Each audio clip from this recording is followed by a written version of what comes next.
Hej og velkommen til Køge Private Realskoles IT videovejledninger. Denne gang Office-pakken.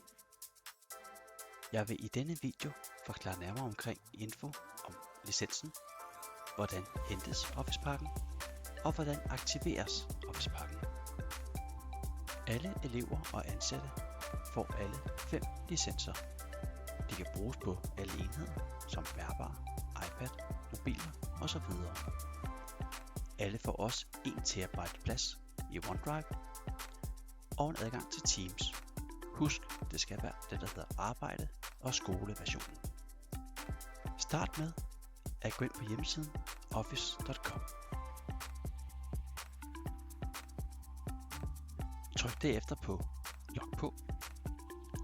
Brug din Microsoft skolekonto, altså dit unilogin @koege-realskole.dk og derefter dit unilogin som normalt.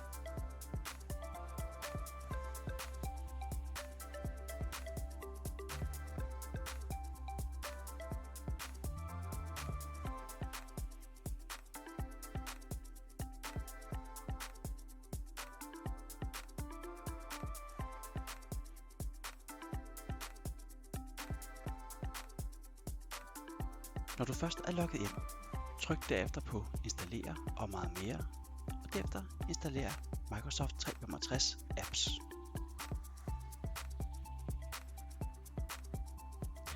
Derefter installere Office.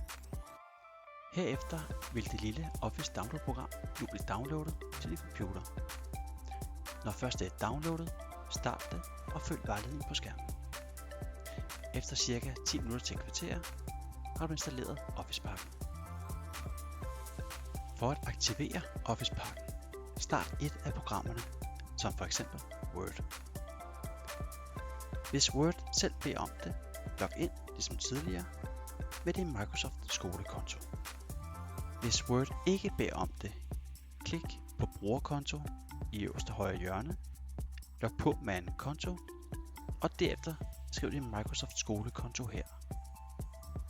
Fortsat god